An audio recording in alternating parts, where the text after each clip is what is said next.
Donc bonjour mes petits quatrièmes, une deuxième vidéo de correction comme je vous avais prévenu que vous auriez à faire pendant les vacances. J'espère que vos vacances se passent bien. Dans cette vidéo je fais la correction du TP lampe à lave que vous m'avez tous rendu. Ceux qui n'ont pas rendu, bah du coup ils auront 0, hein, tant pis pour eux. Ils ont eu suffisamment de temps pour le rendre maintenant. Donc la correction est à faire. Je rappelle que bien sûr on ne fait pas le coup de m'imprimer en faisant des screenshots et de m'imprimer ensuite et les coller dans votre cahier. On écrit bien. Je rappelle que le noir c'est votre bleu et que les réseaux de couleurs vous faites comme moi. De toute façon il n'y a que du rouge ou du noir. Voilà. Donc le TP lampe à lave. Dans la première partie, on faisait la réaction chimique entre le vinaigre et le bicarbonate de soude. Et on récupérait le gaz qui était produit à l'aide d'un tube à dégagement. Donc le schéma, normalement vous l'avez fait correctement, donc je ne l'ai pas refait ici dans la correction, ça suffit d'en avoir un. Je rappelle qu'une réaction chimique, c'est lorsqu'on a des espèces chimiques qui se rencontrent et qui sont transformées en d'autres espèces chimiques. Une espèce chimique, ce sont des molécules, des atomes ou des ions. Et en gros, on rappelle qu'une molécule est un assemblage d'atomes, c'est des petites billes qui sont collées entre elles. Donc finalement, quand on fait une réaction chimique, c'est les petites billes qui étaient collées entre elles qui, en gros, sont désassemblées pour former de nouveaux assemblages. C'est comme un jeu de Lego, quoi. Donc, on observait que la réaction du bicarbonate de soude au contact du gaz, ça faisait des bulles, hein, dit facilement. Donc, en gros, on a créé un gaz.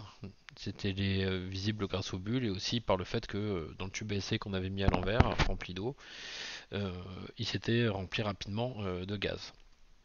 Donc, cette technique d'ailleurs de récupérer un gaz comme ça, c'est ce qu'on appelle récupération d'un gaz par déplacement d'eau.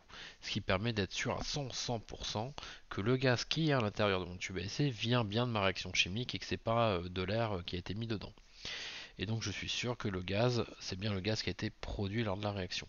Donc comme je le marque ici, le bicarbonate de soude, on l'écrira BCS en majuscule dans la suite du TP pour éviter de l'écrire à chaque fois vu qu'il est un peu long. Donc je vous laisse faire pause et copier. Donc ça c'était la première question. Ensuite, on vous demandait de mesurer le pH. Donc, vous avez normalement mesuré que le pH au début était aux alentours de 3, et puis vous avez vu que le pH du vinaigre donc, était de 3. Et après la réaction chimique, vous avez retesté le liquide qui était au fond du flacon, et vous avez trouvé que le pH avait augmenté légèrement, passant de 3 à 4, des fois de 3 à 5, etc.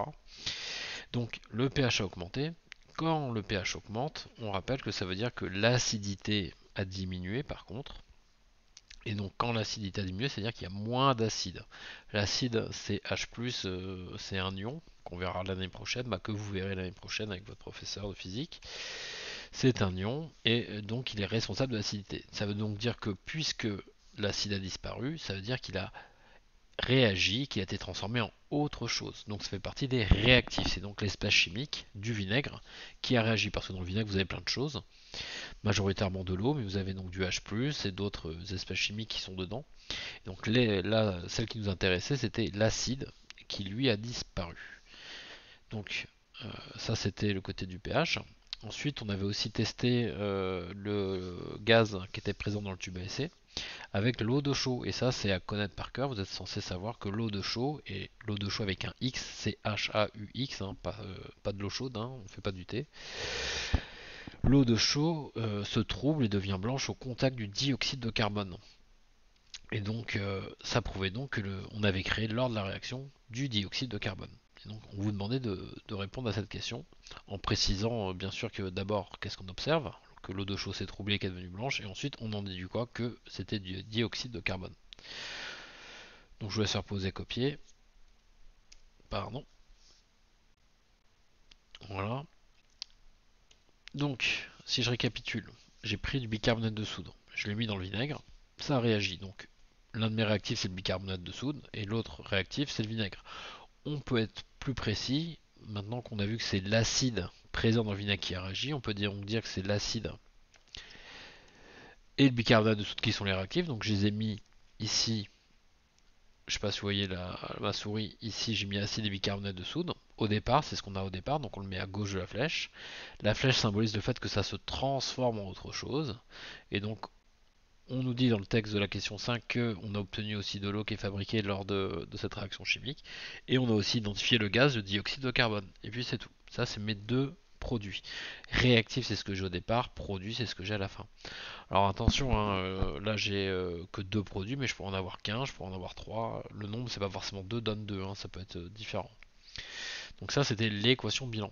Donc ça, on l'a écrit pour l'instant avec des mots. À la rentrée, on verra comment l'écrire avec des symboles. Et apprendre aussi à l'équilibrer. Donc on vous demandait pourquoi la réaction chimique s'était arrêtée. Donc finalement je réfléchis, une réaction chimique c'est un peu comme faire de la cuisine. Imaginons que je suis en mode je prépare des crêpes, parce que j'aime beaucoup les crêpes. Et au bout d'un moment je vais m'arrêter de faire des crêpes parce qu'il va me manquer un des ingrédients. Alors il peut y avoir un cas très particulier où je vais avoir tous mes ingrédients qui vont me manquer d'un coup. En général c'est un ingrédient qui va me manquer en premier. Et donc c'est à cause de lui que ma réaction, ma recette va s'arrêter. Bah, pour une réaction chimique c'est pareil. La réaction chimique en général va s'arrêter parce que l'un des réactifs a été entièrement consommé. Quand on regarde mon flacon, normalement on avait bien mélangé, il restait plus de bicarbonate de soude au fond.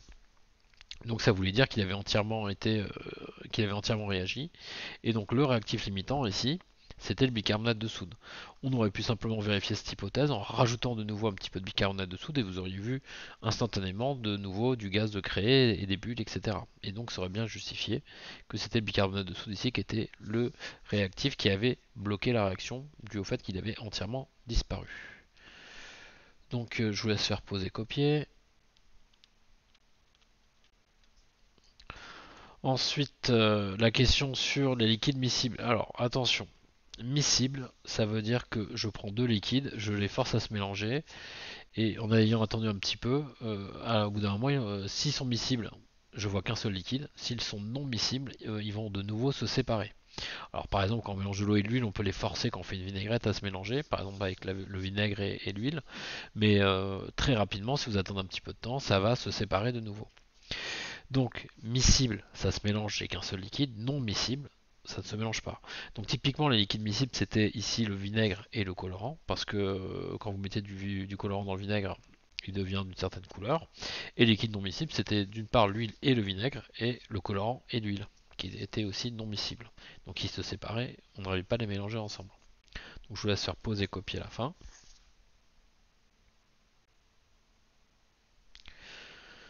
Donc après, le principe de la lampe à lave, c'est tout bête, hein. Donc en gros, on se sert de la réaction chimique qu'on vient de voir. Donc on met dans la bouteille de l'huile, du vinaigre coloré.